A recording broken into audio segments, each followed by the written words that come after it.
Hello there, everybody, and welcome back to Circling Seattle Sports on Converge Media for this March 11th, 2024 episode of the show.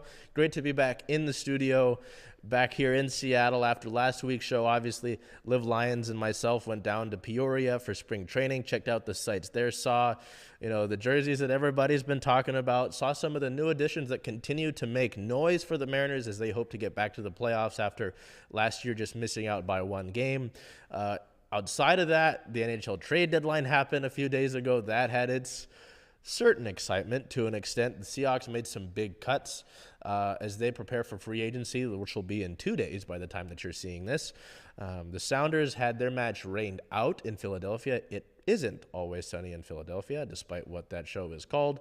The Rain had a preseason friendly last week as well as they ramp up for their home opener and season opener next week. And there's a few other loose ends here and there that we'll get to. But as we always do with the show, we start with our Seahawks. And the Seahawks, as I mentioned, there were some big cuts that were made, with Mike McDonald, running the show as the head coach, with John Schneider having full control over the team. It's a new era for the Seahawks in a lot of different respects. And that includes having to make some different decisions that will affect the cap space. With the league's cap space going up, Seattle did get some relief there. Geno Smith's contract was moved around a little bit. There's another contract that was adjusted as well that we will talk about here in a minute. But on March 5th, the Seahawks did make three major cuts. Safety Jamal Adams, other safety Quandre Diggs, and tight end Will Dissly were all cut from the team. I believe Will Dissly was a post-June 1st cut, so his contract, the money will be spread out a little bit over the next few seasons. Combined, the releases of these three will save the team $34.5 billion in cash, as well as over $24 million in salary cap space. So those moves do come just a week before the start of the new league year and the beginning of free agency, as I mentioned, March 13th. So watch out for that day. It'll be big. I mean, you're looking at Adams and Diggs when the team has been healthy. Those have been the starting safeties. Obviously, Diggs coming over in a 2019 trade, started 72 games in 4+ seasons. Every game in each of the past 4 years, starter. Earned Pro Bowl honors in 3 of those years from 2020 to 2022, a feat that was made all the more impressive by the fact that he did suffer a serious leg and ankle injury in the final game of 2021 that did require surgery. Adams was obviously a major name considering the fact that he was acquired by the Jets for a few first-round picks. That was such a big acquisition. Had a record-breaking year in his 2020 season, earned Pro Bowl and second-team All-Pro honors that year after setting a NFL record for sacks by a defensive back with 9.5. But injuries really couldn't stay on the field. There was some off-the-field stuff as well that angered some folks. His tenure with Seattle will always be remembered uniquely, whether it be by, the concussion stuff where he was yelling at the concussion doctor on the field at the New York game this year, the Twitter stuff where he said yikes to a reporter's wife. It was a lot, in addition to the fact that Seattle gave up a lot of draft capital in order to acquire him. Appeared in just 22 games over 3 seasons, including 10 of the past 2 years after tearing his quadriceps tendon in the 2022 season opener. So tough there. A lot of folks won't like that, again, because of the draft capital, because of the way he was off the field with some of those things. And because Seattle didn't really use him that well. He was not strictly a coverage safety. It was more of an in-the-box kind of safety, and Seattle really didn't use him into his best ability in that regard. Will Dissly was a fan favorite for a lot of different reasons. Drafted in the 4th round of 2018 out of the University of Washington, so having a pro dog on the team was nice. He fought through a few significant injuries in his first 2 seasons. There was some wonder if he was going to be able to produce at the NFL level after these injuries, whether it was tearing his patella tendon as a rookie and then his Achilles in his second year. And then he really became a mainstay for the Seahawks offense as a down as a blocking tight end. After playing only 10 games in those first 2 years, he appeared in at least 15 games each of the past 4 seasons, starting in 55 of 62 games from 2020 to 2023. So tough there. I mean, when you look at it, it's, again, as I started the segment off, like, with Schneider, having full control with McDonald as the head coach, I mean, the team is going to look different. There are some guys who will probably be cut that, have been around with the team for a while. Obviously, with these 3 releases, it's big name news. In a radio interview, Mike McDonald did say it was possible that these guys could come back at some point. They didn't fully shut the door on that. But, I mean, with the money that Adams was making, I don't see Adams coming back, truthfully, unless it's on a lot smaller of a deal. And maybe after the struggles that he's had here in Seattle, he wants a change of scenery. I wouldn't blame him on that. Diggs, I mean, it's been tough the last few years with the Seahawks defense. I don't think they were put in the best position to succeed given the talent that they had on the roster. I put a little bit of that on Clint Hurt, but, the team themselves might feel a different way considering that they are in the locker room. I wouldn't mind seeing Diggs back, truthfully. Disley, I mean, it's kind of limited just with the injuries he suffered. Didn't really have the same burst that he did initially as a rookie, and that makes sense. You deal with a patella tendon that will mess you up, and same with an Achilles injury as well. Plus, I mean, having Noah Fant and Colby Parkinson, maybe the team wants to go more athletic in that regard. So they're not necessarily surprising releases, truthfully. I mean, maybe a little bit of a shock factor. And you see, Will Dissly was cut just because he's, been a hometown guy, this and that. But in the end of the day, I'm not too shocked by all of that. So in addition to those cuts on the 5th, the Seahawks restructured Tyler Lockett's contract on the 9th. The veteran Seahawks receiver had reworked his deal, ending speculation. There was some thought maybe he would be a cap casualty about that. He's currently the longest tenured offensive player on the team. He's had his contract restructured. So he's remaining with Seattle on a restructured deal, 2 years, $30 million with a maximum value of $34 million with nearly $13 million guaranteed this year. So his cap hits were set to be just under $27 million each of the next 2 seasons. But so now his cap hit for this upcoming year will be just about cut in half, which was pretty big.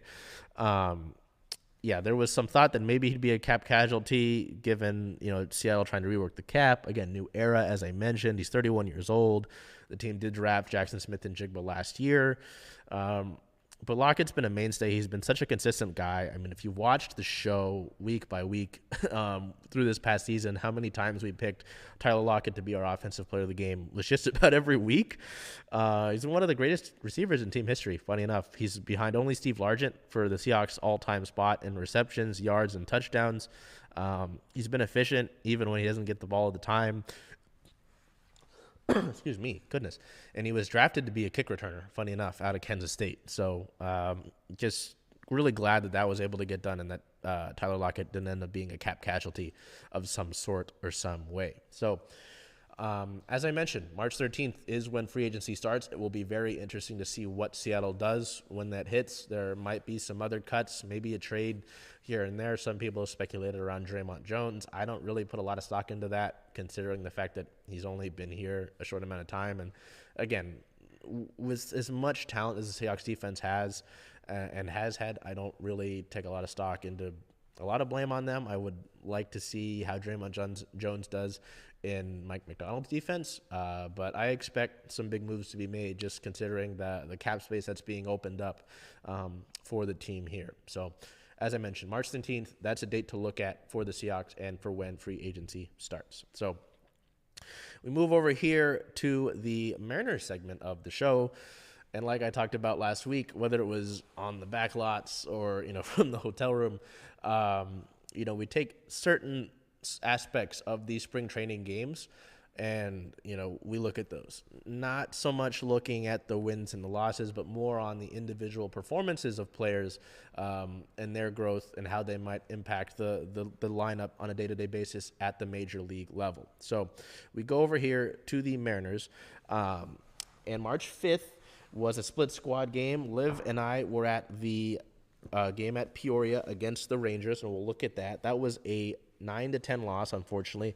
Our player of the game, designated hitter Mitch Garver, 1 hit, 2 runs, 3 RBIs, 1 homer, and 1 walk. We'll talk about it here a little bit once we get through the slate of games.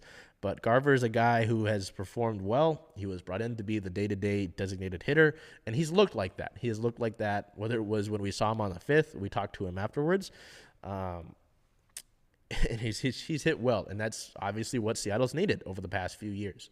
Over in Surprise, no, that was in Goodyear, pardon me. The other half of the Mariners split, Scott, was in Goodyear as they took on the Cleveland Guardians. That was a 1-4 loss. Our player of the game, second baseman Jorge Polanco, 2 hits and 1 RBI, including that RBI that came in the first inning to put the Mariners ahead by a score of 1-0. They would allow the last 4 runs and answered and lose that one. I talked about Garver being an impact guy as a new addition. Polanco's hit well, and he should form a nice combo up the middle of the Mariners infield for the Mariners.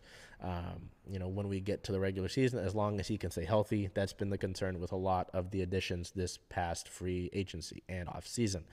We go to March 6th at the Kansas City Royals. That was an 8-7 win. Our player of the game for that one is former Royal left fielder Samad Taylor. Samad Taylor is another guy who was an off-season acquisition and is impressed so far this spring training for the Mariners. In this game, 2 hits, 1 run, 2 RBIs, and 1 homer in this game against the team that traded him away this past off-season. March 7th versus the Angels was a 5-0 win. There were a few offensive performances that were notable here and there, but the strength of this Mariners team is its pitching, and I went with right-handed pitcher and starter Brian Wu. Wu, 2 2/3 innings pitched, no hits allowed, no runs allowed, only 1 walk and 3 strikeouts on the day. Brian Wu's a guy who's got all the talent in the world, all the stuff when it comes to pitching. Just seeing him put it together on the big league level is what folks have wanted from him, and he's been able to do that. Did it last year, and really excited to see what he's able to do after this spring training in his his first full big league year, but second big league year. March 8th at the Cubs was a 5-9 loss. Our player of the game, catcher Cal Raleigh, big dumper, 1 hit, 1 run, 3 RBIs, and 1 homer. He hit that homer from the right side. Big homer there. Nice to see Cal. He had 2 strikeouts before this, kind of showed some frustration and took it out on that baseball as he delivered it into the stands there. March 9th at the Milwaukee Brewers, a 7-6 win. Our player of the game, center fielder Julio Rodriguez, 2 hits, 3 runs, 3 RBIs, and 1 homer in this game. Julio had that homer that I mentioned and a double, and really it was his first homer of spring, and is one of the few games since he's been dealing with the wrist injury that we mentioned last week. Looked good, looked like Julio. So nice to see that there. As I've kind of teased there with the mention of the additions, Garver and Polanco are guys that you expect to perform. Garver has had success when he's been healthy, at the plate. The Mariners really haven't had a full-time designated hitter since Nelson Cruz, who we'll talk about actually in a minute. So it's really nice to see him performing here. You want to see it translate to the major league level, to the regular season when results actually matter. In talking to Garver after the game, actually during the game, because during spring training, the starters will come out and then we get to talk to them right once they come off the field because they have the rest of the day to themselves. I asked Garver, I was like, is it nice to hit a homer against your former team? He was like, when we get to the regular season and it matters, then yes, it will mean something. I'm like, all right, that's fair enough. He's performed well. I mean, if you can get him to stay healthy and he can produce, I know he can be a catcher, but that's really the worst case scenario. If Raleigh and Zavala aren't able to be there, he looks great. He's hitting the ball hard. That's what you want. That's what you want from a designated hitter, and that's, when he signed that deal with the Mariners, that was the hope for Garver. So we're seeing that, which is nice. Samad Taylor is kind of a surprise. He was acquired shortly after the Polanco trade. It's kind of like, all right, this guy, he's got some speed. He can play a few different positions around the diamond, and he showed some power this spring, which is not something that I really expected. The Mariners have thrived with guys who come off the bench and can play a number of positions. Think of Dylan Moore. Think of Sam Haggerty. And Samad Taylor might be one of those guys who adds to that. So it'll be really interesting to see that. Again, he's shown some power. I really wouldn't be surprised if he breaks camp with the club this year. So we'll see about that. I mean, he's performed well at the AAA level as well. So I wouldn't be surprised if he's a guy who gets called up at some point either. Jorge Polanco, I mean, same thing with the designated hitter. You really haven't had a consistent second base presence since Robinson Cano, and it's been a while since we've had Robinson Cano here. And having a guy like Jorge Polanco, who's had 30 home run per season power before, just looking for consistency there. And the big thing as well with him is people have been worried about his health. The Mariners haven't really sounded too worried about that or worried about keeping him healthy. They thought that the injuries that he's suffered have been outliers of sorts. So again, you look at those three guys, and there are a few others that we're looking at as well with the offseason additions, but at least this past week, and that we were able to see up close with Garver, with Samad Taylor, and then with Jorge Polanco.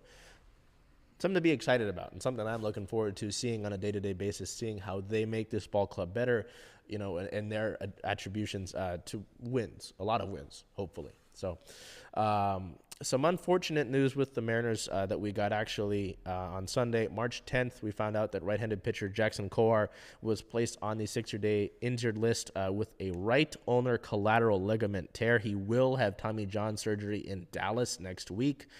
Just unfortunate. It seemed like he was going to be able to break camp, or at least hoping to break camp. He was acquired in a trade this past offseason.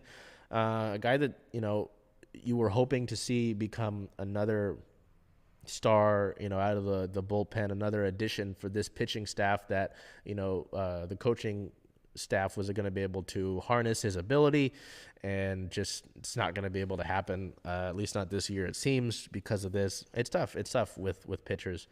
You're really trying to manage their usage. You're not trying to get them into positions like this where they have to have this surgery. And it's tough, especially with, I know we'll talk, well, this is a good time to mention it. Matt Brash and Gregory Santos are working into it. Brash is throwing catch at about 90 feet right now. It's a build up to where he should be in his throwing routine. Gregory Santos has been throwing bullpen. So with those guys, with Kowar out, the Mariners were looking for some help, and we'll talk to that here with another roster move, but we've got other team news before that. So we'll go into it. March 5th, it was announced that former Mariner Nelson Cruz will throw out the first pitch on opening day. It's a great time to show you a photo from last year's spring training of Cruz with the Padres, so we'll put that up here for you. It'll great to have Nelly around. Nelson Cruz was such a beloved Mariner for just his personality. Obviously, his nickname of Boomstick. He had the great hitting ability as well, and was one of the last real consistent designated hitters that we had, as I mentioned previously. So we'll look here. It's funny, they have projections for Nelson Cruz, but I don't think he's playing this year. Baseball Reference, yeah. So I mean, he was with the Mariners from 2015 to 2018. You look at those years with the Mariners and his home runs. 44 homers with the Mariners in 2014, 43 in 2016, 39 in 17, 37 in 18. So he had that power, maxed out. His career high in RBIs was 2017 when he had 119. He never dipped below a 250 batting average, and even before that, he never dipped below 280. From 302, 287, 288. So Nelson Cruz was such a consistent offensive producer for the Mariners, and that's just one of the reasons why he was so beloved by the fan base. Other team news, with roster moves coming as we approach opening day. By the time you see this, we are 17 days out from opening day, which is pretty remarkable to think about. On the 6th, right-handed pitcher Brett DeGuss, was added to Major League Camp. It's funny because when we saw him on the 5th, he pitched in the game on the 5th. He didn't have the most success, kind of surprising that he was added to Major League Camp. That move put the Major League Camp at 60 players at the time. But the coaching staff obviously saw something that they liked, and so he was moved to Major League Camp. On the 9th, there were a few roster moves, again, as we continue to trim things down. Catcher Blake Hunt was optioned to AAA Tacoma. Hunt was acquired via trade in one of the first moves of the offseason, and he is kind of seen as the third catcher in the organization. organizational depth chart at catcher. So it's Raleigh, Zavala, Hunt can get called up if Zavala's not performing or he gets hurt, or if Raleigh gets hurt, God forbid. Again, Mitch Garver, the plan for him is to be the day-to-day designated hitter. They would like to keep him as healthy as possible, and that means not having him catch. So there's that.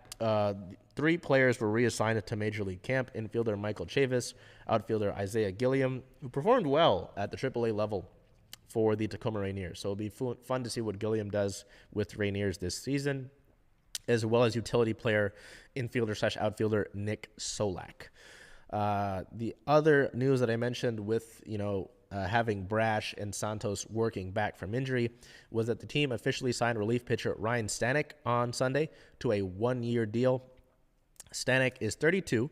He's appeared in 7 Major League seasons with the Rays from 2017 to 2019, Miami from 2019 to 2020, and was previously with the Astros for the past 3 years in 338 career games, including 56 starts. The right-hander is 10-14 with 4 saves and a 3.45 ERA with 175 walks and 406 strikeouts. Last year, in 55 appearances out of the bullpen for the Astros, he went 3-for-1 with a 4.09 ERA with 21 walks and 51 strikeouts.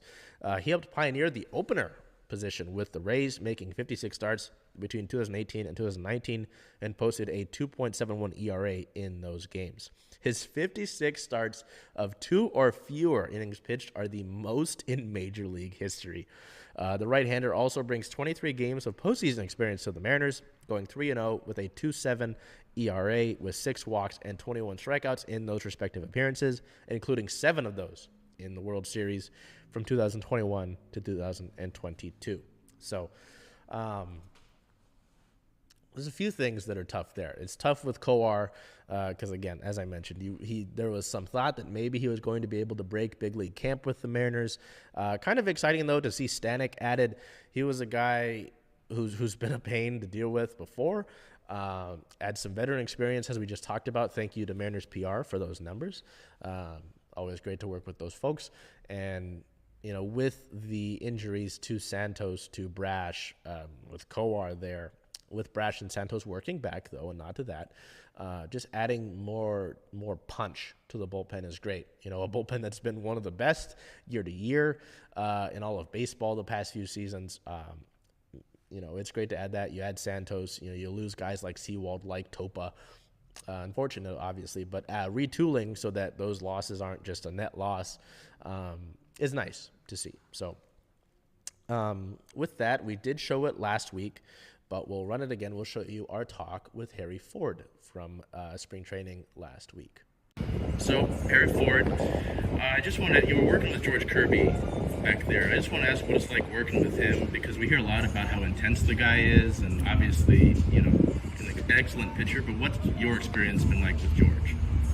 Working with George, he's really fun to catch. He can throw all his pitches whenever he wants to, wherever he wants to. And he's a great competitor out there. He's a battler, so it's always fun getting to catch someone as skilled and as competitive as he is. Had a good year last year with the Sox. There was a playoff run, which I know you guys wanted to go further. And then this spring training, people have been excited by it. Throwing guys out from your knees, that sort of thing. How have you really seen your own growth, since being drafted by the Mariners?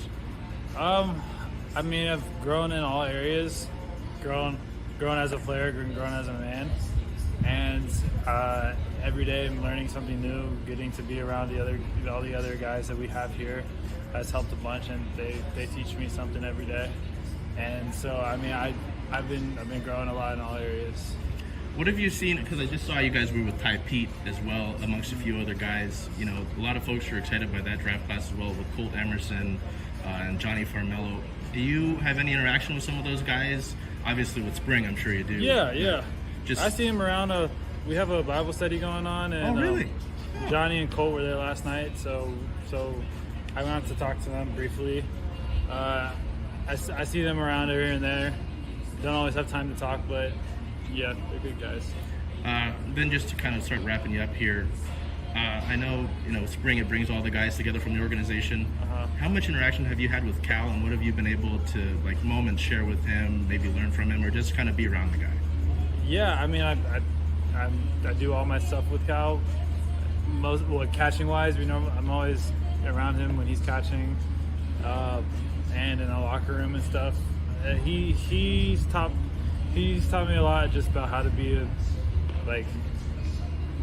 what it means to be a catcher, what it means to to try to be a leader, and he does the best by just doing it and showing the guys how it's done.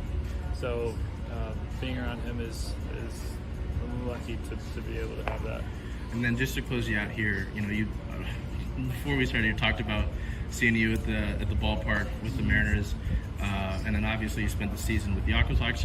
What kind of sense have you gotten about Mariners fans? Because it's a big fan base. People get really excited, especially about some of the prospects as well.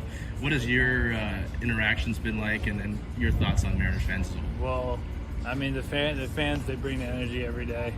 It's amazing getting to just see them in spring training, and even at just the Seahawks games, and on TV whenever we see the Mariners games. It's just a really amazing fan base who always supports the players and wants the championship to be brought. And they're really electric, really great people. With that, and after hearing from Harry, we look ahead to the next week of games for the Mariners. As I mentioned, we are 17 days out from opening day on March 28th against the Boston Red Sox at T-Mobile Park. March 11th versus the San Diego Padres. The time of shooting this will have already happened. 1:10 p.m. start against the Padres at Peoria. Both teams share the Peoria Sports Complex, but the Mariners are the home team that day. March 12th at the Oakland Athletics is a 1:05 p.m. Pacific time start. March 13th at the LA Dodgers is a 1:05 p.m. start. March 14th versus the Milwaukee Brewers is a 1:10 start. March 15th at the LA Angels is a 1:10 start. And then we go to March 16th, which is a split squad day. They're at the Cincinnati Reds at Goodyear with a 1:05 p.m. Pacific time start, and then against the Chicago White Sox with a 1:10 start. Rounding out the week is March 17th versus the Arizona Diamondbacks, which is a 1:10 p.m. Pacific time start. Going to see which of these games will be on television. I don't think any of these games. Oh goodness. Oh yeah. Okay, we do have some of this, thankfully. So the Padres game is not on TV. Athletics isn't. Dodgers isn't. Ooh, goodness. Ooh. The White Sox game, that split squad game on the 16th against the White Sox, is a game on Root Sports, and then the game against the Diamondbacks is also on Root Sports. So there you go. I know a lot of folks have been asking about that, wondering about when are these games on TV. Unfortunately, not a lot, and especially not the ones that are during the week, just because there are not as many viewers. So, what's going on, folks? Yard. Welcome back to another local hoop talk segment here in the Layup Lounge with Wayne and my guy Roman. What's going on, Ro? What's good? We got some local hoop talk going for you. Just some basketball topics surrounding Washington, Seattle, the greater 206 area. We're primarily focused on Kevin Durant and some comments he made about the Supersonics, as well as Isaiah Thomas and his efforts to return to the NBA. Let's go ahead and dive straight into those. Talk about Kevin Durant first.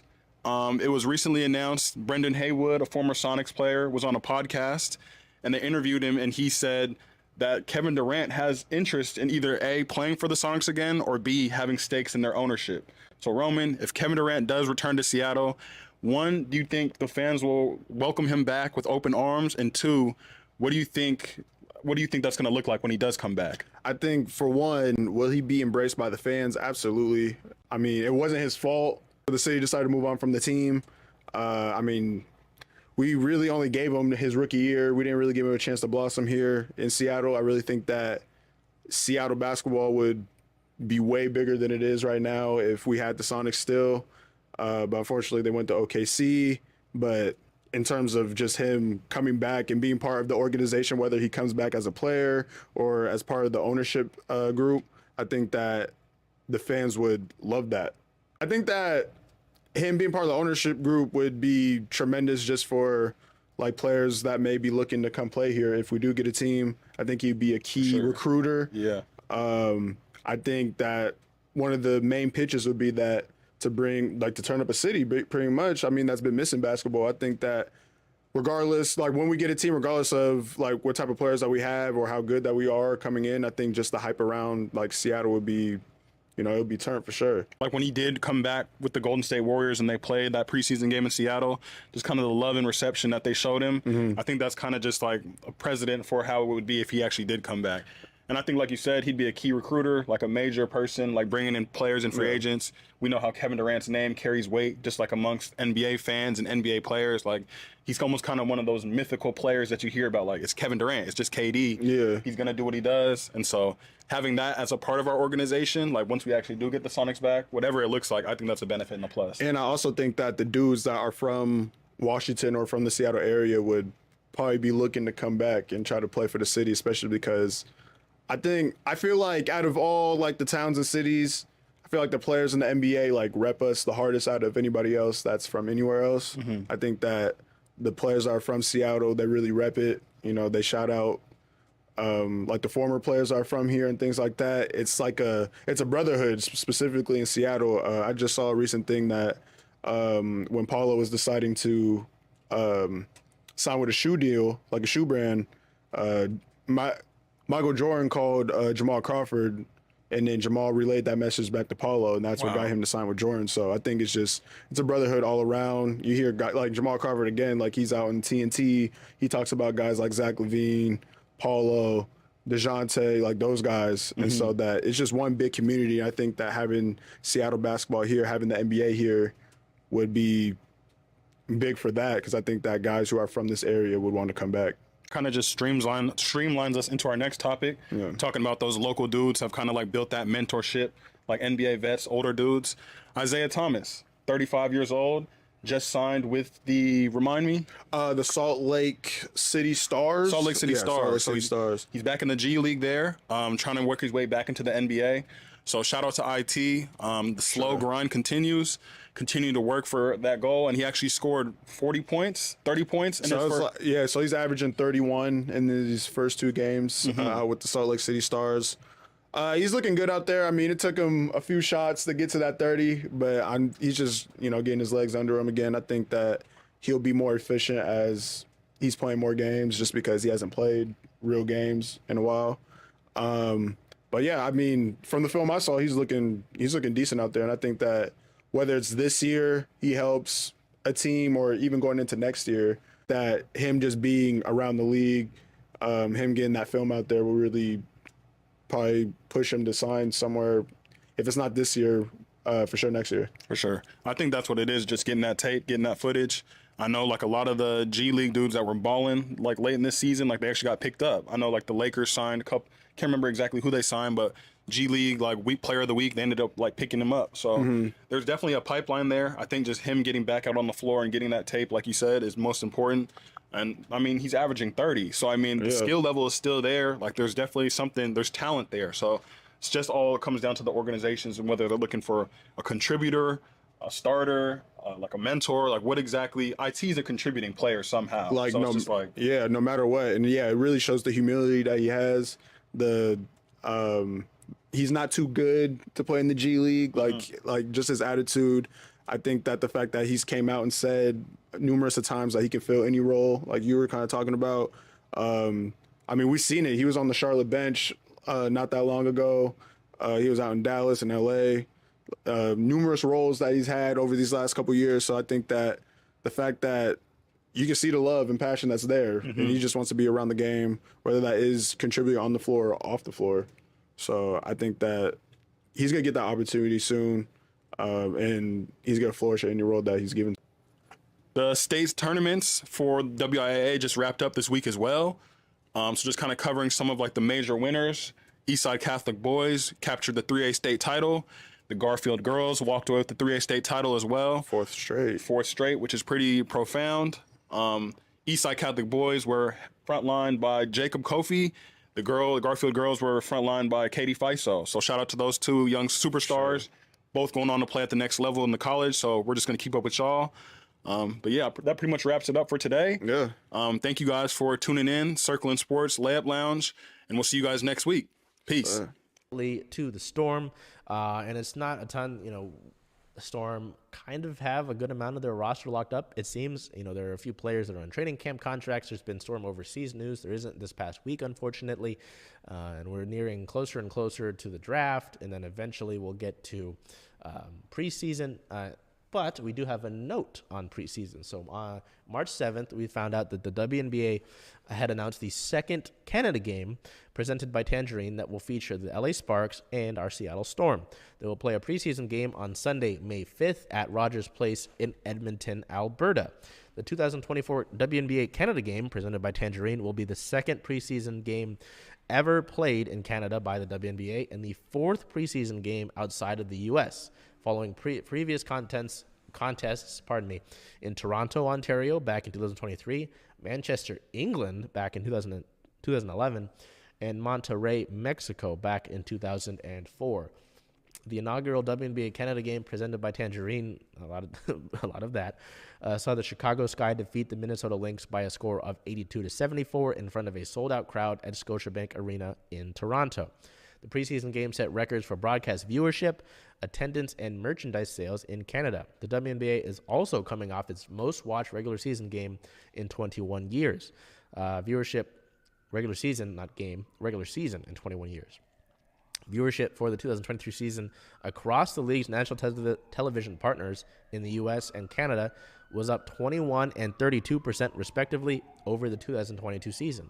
The league also set new highs across the WNBA digital platforms and social media engagement. So cool to see that. It's interesting that time of the year with May. The team will be looking to make its respective cuts and figure out who's going to be part of its roster as, Seattle looks to compete with Skylar Diggins-Smith and Nneka Ogwumike. But, it's fun, especially to go up to Canada. It'll be really interesting to see the crowd there and see how well all that stuff does and talking about the merchandise, the engagement, and all that. So it'll be really cool. May 5th, Storm Sparks in Edmonton. We move over here to our Sounders, and we'd have more to talk about. But on March 9th, Saturday, March 9th, the match against the Philadelphia Union was postponed in Philadelphia due to weather. It was heavy rains. There was flash flood warnings in Philadelphia, and this match had to get canceled. They played about 6 minutes of this match before they ended up postponing it. Just kind of ridiculous. Even during warm-ups, it was coming down really hard. It was pretty surprising to see that they really started it. They played about 6 minutes. Raul Ruiz Diaz had a dangerous possession in the box, but he lost track of it because the ball just stopped. And at the 6-minute mark, the referee picked up the ball. They talked for about 15 minutes. One of the Union players threw the ball up in the air, and it just stopped when it landed to demonstrate how waterlogged the field was. And we went into a 30-minute weather delay from there. I just thought that was funny because the weather showed that it wasn't particularly going to stop after the 30 minutes had come up. And then about 40 minutes after that delay had been announced, we got the news that the match had just been postponed to a later date. So we don't know when that's going to be made up. It'll be interesting because the Sounders are participating in the U.S. Open Cup. It's going to be hard to fit that match in. Who knows when they'll fit it in? It's not like it's just on the West Coast, so they can go just about any time. It's on the East Coast. So that one's a tough one. And there's more information on this from Jose Roberto Nunez, speaking with folks with turf management experience ranging around the Pennsylvania area. They said there's no way any field could keep up with that much water. There are a few details he got from them. Turf in February and March does not move water as well as it does from May through September. The rain earlier in the week had already saturated the soil, making it harder to successfully drain. One source shared that at 7 p.m. it was communicated to the officials that the field was playable. Between then and kickoff, things had deteriorated so quickly that the root zone could not move the water fast enough to the draining tile. So there was really nothing that the folks at Subaru Park, where the Union played, could do. Mother Nature won. So there's some information on that. I believe from what we learned, the Sounders, when this match ends up getting played, the Sounders and the Union, have to keep their same lineups. Those lineups are locked in due to, I think it's an MLS rule. So unless one of the players on the bench gets hurt, they can't filter somebody else in. It was kind of just the whole thing. Really unique. I don't know if I've ever seen something like that before. The last rain delay or something like that I remember a Seattle team playing, at least not like baseball, because I remember the Mariners had to deal with games getting postponed a few seasons ago in Minnesota due to the weather there. The Seahawks a long time ago against the 49ers had a lightning delay that delayed things about, I believe, a mandatory half hour. So unique. We don't really have much of a match to go over besides the 6 minutes that were played and the Sounders having 80% possession from that match. We do have some unfortunate injury-related news on the 5th. We found out that midfielder Pedro de la Vega was out 6 to 8 weeks.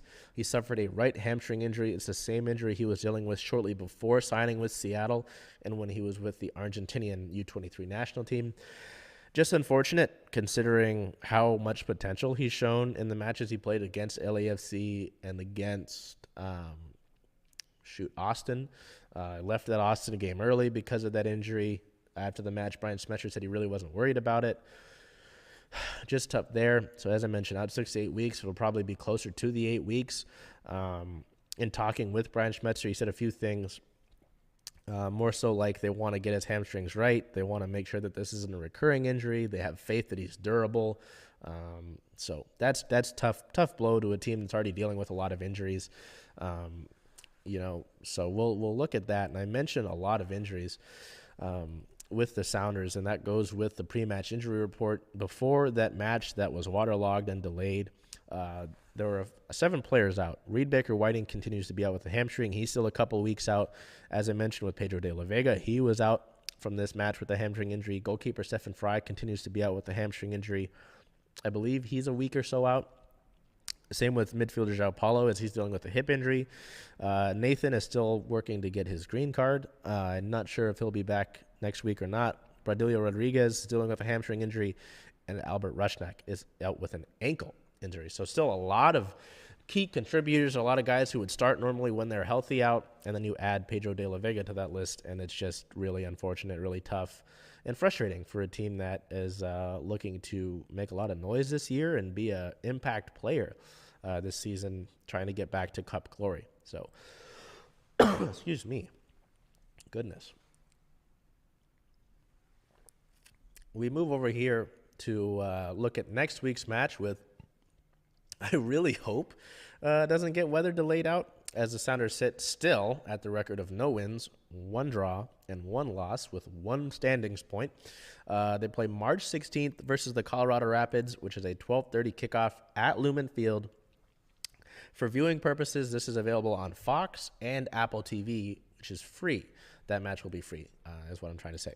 So hopefully the Sounders are able to make the most of that. Hopefully with this delay, they're able to get a little bit healthier. They're not adding anybody to the injury list. I hope not after that 6 minutes of waterlogged display. Just a tough one. Just really bizarre. I don't remember the last time I saw something like that. The last thing I can remember is that Seahawks game that I mentioned that was postponed due to that thunder. So anyway, we move over here to the Kraken segment, and lot to talk about. A lot of fans upset by a certain move that was made this past week, and a lot of fans happy with another thing that happened this past week. So we'll just get into it with the Kraken segment. We've got 2 games to look at. March 5th at the Winnipeg Jets, a 4-3 win, the second game of a back-to-back. A lot of excitement there, beating the Jets. I mean, they're a good team, and this was a tough game. Seattle back and forth in this one, finally able to get a late power play goal by Andrei Burakovsky, who finally breaks through. He scores that game winner. The Jets put on a hell of a push late. Joey Decord makes a great save with what looked like an empty net almost. And the Kraken leave this one. They get the 4 points out of the back-to-back on the road. Fans felt great. Our player of the game was Jared McCann, 1 goal, 2 assists, 3 points, 3 shots, and 2 hits on the night. McCann continues his hot streak there and continues to be one of the best players that the Kraken have. March 8th, a few days off. They come back home from that. It's funny with that Jets game because they went into that one. They got into Winnipeg at 3 a.m, and they were able to put on a hell of a performance. Not so much of a performance on March 8th versus the Jets. The Kraken got shut out by a score of 3-0. Just a really odd game. The first two periods of this one, neither team was really able to get a good look. Through the first two periods, the Kraken had more expected goals. They had rung the crossbar. Tomas Tatar rung the crossbar. Joey Daccord was playing good. He just wasn't really seeing a lot of a lot of shots on him. It was hard. It's hard for a goalie when you're not able to get into the game like that. You're not able to see much of it. And Winnipeg got the first goal. Mark Scheifele was left all alone in front of the crease, and a through pass got to him, and he just had to maneuver around Joey Daccord to score that one. A little bit later into it, the Kraken were pushing. They really couldn't do too much. They didn't generate enough, and the Jets were able to add a second one as Jamie Alexiak and Will Borgen were pretty soft in front of the goal, and they allowed Winnipeg to get a rebound. It was actually Dave Lowry's son, Adam Lowry, who put home the rebound. They came right to him. The Kraken defensemen were way too soft in front of the net. The Jets added an empty net goal late to make it a 3-goal game. And so Seattle drops the first game of a 5-game homestand. Frustrating there, just because, you look at the road trip, you look at that first win of the week against Winnipeg, and you're like, wow, you come into the house of one of the best teams in the NHL. You had arrived that morning at 3 a.m. in Winnipeg, and you put out a big win. There were questions about whether or not you'd have Alex Wenberg at the time, which we'll get to in a minute, and you put out a great effort. And then you lose to the Jets like that. It was just a really sloppy game. It was not a lot of stoppage. There was only, I believe, one power play in this one, in the loss on the 8th, and you get shut out. It's always embarrassing to get shut out in your home building, and just with how little you generated offensively, it just looked bad. After the game, head coach Dave Haxtell said that the team lacked energy, but he also said that he liked their effort. Those seem like they contradict each other to me. And it's just weird, they had the energy, they had to get up in the win on the 5th when they arrived at 3 a.m. in that city, but they didn't have the energy when they had the time to fly back home and they had a day of practice before. So I don't know to explain that to you. Injury-related news, unfortunately, on the 10th, which was Sunday, on the 10th, the 9th, Saturday. The team had practice following that shutout loss. Jaden Schwartz and Vince Dunn were not practicing with the team. Dunn had left the game during the road trip. He missed out after he missed that first Winnipeg game, and Jaden Schwartz left the second Winnipeg game with 8:20 left in the first period and was not back. Both are dealing with upper body injuries, and both are considered day-to-day. Dunn was practicing on his own the morning of the 9th, not with the team, and we did not see him. He practiced morning skate on the day of the 8th, but he did not practice at all that we saw on the 9th. So that's tough. On the 6th, we got the trade. Alex Wenberg got traded, as you know by now. The team traded center Alex Wenberg. Ron Francis eventually told us that the team had talked about an extension with Wenberg, but they weren't able to get anything. They weren't able to come to the right compromise, and so ultimately they decided to trade him. Wenberg said he understood the decision, and he goes to the New York Rangers. The Kraken, in exchange for Wenberg, receive a second-round pick this year. This upcoming draft, and a 4th rounder in the 2025 draft while paying half of Wenberg's remaining salary. So that 4th round pick originally belonged to the Stars. It becomes a 3rd round pick if Dallas defenseman Nils Lundqvist reaches 55 points combined from last season and this season, which is kind of a unique stipulation of sorts. So hoping that Nils Lundqvist does really well and is able to reach 55 combined points over these past, from last year and this year. So Wenberg is 29. He's on the final year of a 3-year deal that pays him about $4.5 million annually. Seattle had conversations with him about an extension, but he wanted a longer-term deal. He's a high IQ guy. He's a good penalty killer. He can create short-handed chances. Great defensive player. He's been one of the top centers for the team. He's a big player in the analytics community, but his production doesn't always match up there. He had led the Kraken in ice time at the forward position. It had 9 goals, 25 points through 60 games this year. Tough one for Kraken fans to lose Wennberg. He had been a fan favorite. He was part of the team in the inaugural year. His family had been such a big aspect in the community as well. He'd been a big advocate for the LGBTQ plus community. So on a lot of different levels, it was tough to lose Alex Wennberg.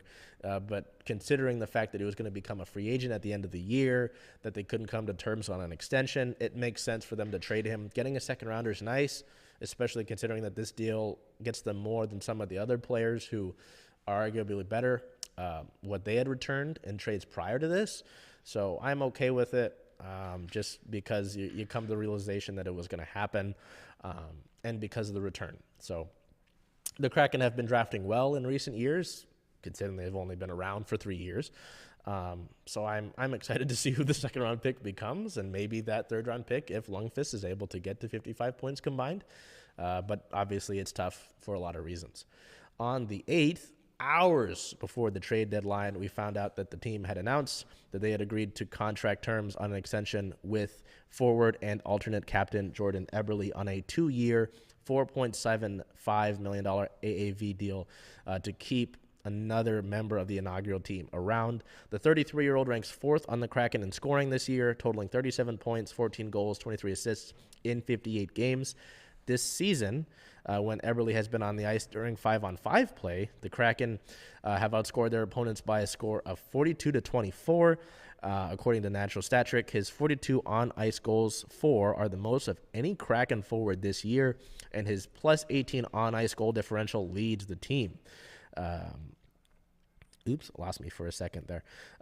The forward had a milestone game back on January 28th against the Blue Jackets with 2 goals and 1 assist, becoming the first player in franchise history to score 2 power play goals in a singular game. The second player in franchise history to score 50 goals in total with the Kraken, and tied the franchise record for points in a single period with 3. He's got some big milestones coming up. He has 695 points, 296 goals, and 399 assists now through 999 regular season games. His next game will be his 1,000th, which will be big. Obviously trying to get to 300 goals and 400 assists as well. He was the team's first ever All-Star back in 2022, so that was big news as well. And has been a consistent playoff performer, scoring the game-winning goal in Game 4 of their first-round playoff matchup against the Colorado Avalanche last season. So I know that made a lot of people happy. There have been conflicting reports about, Eberle wanting a third year on his contract, that if they weren't able to come to an agreement on an extension, then he would be traded. Thankfully, hours before the deadline, right when I arrived at the Kraken Community Iceplex, we found out the news that he would be returning. So that was nice. It was a little stressful worrying about that, but good to see them get that deal locked up. He's been such a great mentor for Matty Beniers, and should be when Shane Wright's up next year. And his on the ice play has been great, especially in the past 20 or so games. He's been just about a point per game player. So really happy with that, really happy with the 2-year deal. I thought maybe a third year might be a little bit much, and especially if the Kraken are going to make a splash of some sorts in the offseason, they really want to save as much money as they can. They still might make some moves this offseason in order to get a deal like that done, but we'll see. So that's about it. We had some minor league stuff ahead of the deadline. Cale Fleury was called up from the Coachella Valley Firebirds and then sent back down as a paper transaction. And just in case, especially with Dunn out, they needed another defenseman. They were able to get that. So we look ahead. The Kraken sit at a 28-win, 24-loss, 11 overtime loss record. That's 67 points so far on the year. They're good at 6th in the Pacific Division. They're still hanging around the wild card picture. They are right now, they're 8 points out of a wild card spot, which it's unlikely, but I've seen crazier things happen. They don't have the tiebreaker against the Flames. They're tied with the Blues and the Wild as well for that spot, but they are higher in the rankings. It's going to be tough. But the two teams that are occupying the wild card spots right now are teams that the Kraken will play in this month of March. That includes the Las Vegas Golden Knights and the Nashville Predators. That first game of this upcoming week is March 12th versus the Las Vegas Golden Knights. That's a 7 p.m. Pacific time start, and Jordan Eberle's 1,000th career game. March 14th versus the Washington Capitals is a 7 p.m. start. All these games are on Reed Sports, by the way. Washington struggled. I mean, they're 3 points out of a wild card spot, so technically they're hanging around and they're in better position than the Kraken. And then March 16th versus the Nashville Predators. Like I mentioned, two of the teams that are in those wild card spots that you want to get into, you play. So it's up to you. You control your own destiny. I know not everybody likes that saying, but in this regard, in a lot of aspects, it's true. March 16th versus the Nashville Predators is a 7 o'clock start. That is Mascot Madness night, which is, oh goodness, I can only imagine what's going to go on with that. And we will throw it to a clip here from the 89th Annual Seattle Sports Star of the Year Awards, where we dealt with some Mascot Madness of our own. How long have you been a captain? I mean, I feel like this is new information. Oh, yeah, there you go. Goodness. You feeling good about Mike McDonald? Yeah? Ryan Grubb, too. I don't know if we'll see Harry around here. And there's Sammy. Oh, my goodness. Wow, this is great. I mean, you look too, buddy. What do you think about – I was asking about the jersey. Oh, I saw your new home yesterday. Well, 2 days ago. I'm sorry. Long Acre's pretty nice. It's nice for you guys to have your own facilities and everything. Sammy, good to see you. Oh, goodness. Oh.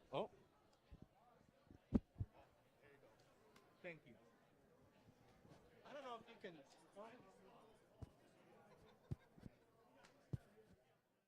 Look into this camera right here.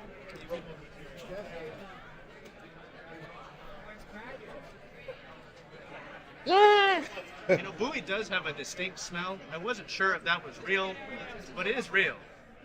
This might be a record.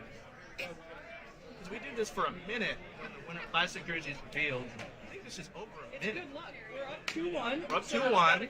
Oh.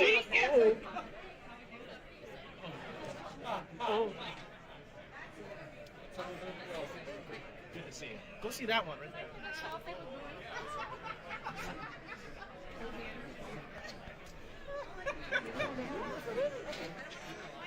Thank you for what you do, too.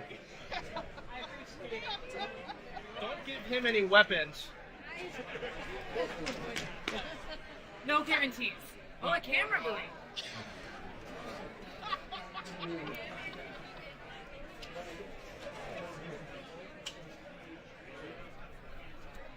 Oh, you turned away from me.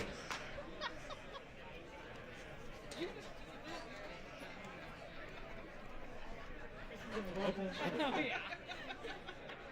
The flash is so bright, Bowie. Oh, my eyes. Oh. Thanks, Bowie.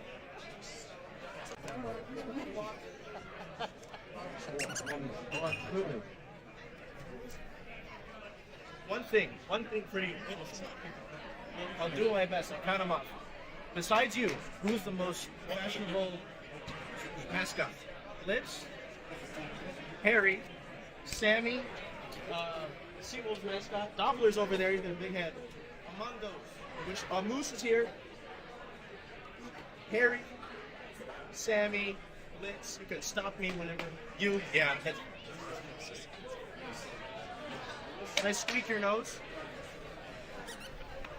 Good. Oh. Okay. Thank you, Bowie. Get some Bowie books. I'll see you in a few days. Oh. Thank you. See you guys soon. I forgot that was 2 days from now.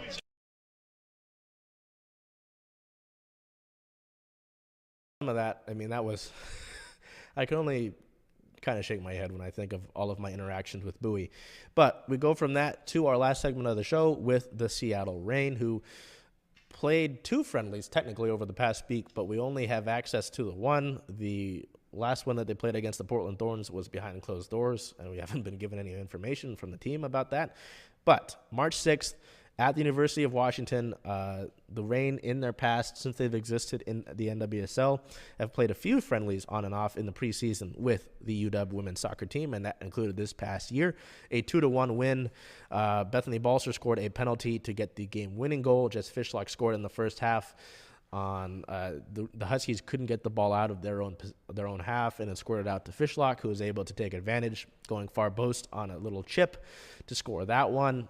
Shortly after, Jaden Holden-Reed, a freshman midfielder for the Huskies, scored an absolute screamer. A few minutes later, Fishlock hit the post right before halftime, wasn't able to do it. Balser was able to score a penalty that was drawn by former Husky Mackenzie Weinert, and they were able to hold on in that one. Cool to see this match. You know, there are a few, we'll put them on the screen as well for you. There are a few Husky connections. There are 4 players currently on the roster that are former Huskies: draft pick McKenna Carr, forward Mackenzie Weinert, defender Shea Holmes, and midfielder Olivia Vander Yacht. Shea Holmes' sister, Jace Holmes, is currently on the Huskies right now, which is cool to see. And Sounders midfielder Danny Leyva, his sister Andrea Leyva, is on the Huskies as well. So that was really cool. It's always really cool to see, you know, the Husky pipeline here, and especially to have that match take place. Great attendance for this match on a cold night at the University of Washington. And we're getting closer and closer to the regular season for the Reign. They were supposed to play a closed-door friendly at Providence Park against the Portland Thorns on March 9th at 3 p.m. We didn't get any information on that from the team, so I can't give you any information on that. We do have team-related news, though. On the 7th, the club did sign midfielder and draft pick Sam Meza through the 2024 season with a 1-year option. Meza was Seattle's first pick this past draft, acquired as the 17th overall selection in the second round. The rookie midfielder signs with the Reign after playing 4 years at the University of North Carolina, making 71 career starts across 72 games played, recording 7 goals, 10 assists, and 68 shots for the Tar Heels. The 22-year-old was named to the All-ACC first team back in 2022 and was a 2-time All-ACC second team selection as a senior in 2023 and a sophomore back in 2021. So Meza, and what we've seen from her so far this year, whether it's trainings in the preseason, she's been a pest, you know, in a good way. The pest that you want on your team. A lot of good speed and, you know, as a midfielder, kind of all over the field. So that's kind of what you want from your midfielder, especially if they're not going to be a holding midfielder per se. It'll be interesting to see how the Reign use Meza and what she's able to do. You know, normally with Challenge Cup, that's when you get to see players more like this if they're not going to start or if they don't come off the bench. But you know, the Reign really wanted her. They were really happy in the post-draft meetings that we had that they were able to trade up and select her. So exciting there with that respective news. So we're done with the preseason for the Reign. Finally, this upcoming Sunday, March 17th, is their season opener versus the Washington Spirit. It feels like every single time the Reign opened their season the past few years, it's been against the Washington Spirit one way or another. That match is at Lumen Field. It is a 3 p.m. Pacific time kickoff, and it's on NWSL Plus. So that will wrap up our show for March 11th, 2024. Great to be back in the studio with you, back here where we've got, you know, everything looks nice. I'm not having to record in a hotel room and on the back lots. You know, great. You know, we're getting to this time of the year where teams are either ending their preseason or they're just about getting into it. The Sounders are into their season, even though they had that match postponed. The Reign are getting into the regular season. The Mariners are quickly approaching opening day. It's getting closer and closer. The Seahawks are about to hit free agency, so watch out for that, again, on the 13th. You know, the Storm are getting to their preseason, but we haven't even gotten their draft yet, so it'll be a while, but nice to be back. Nice to have some sun here and there. You know, we're getting to the Seattle Springs where it's sun one day and pouring rain the same day just for like 10 minutes. So until we see you next week, take care of yourselves, be well, and do whatever you can to make today a great day.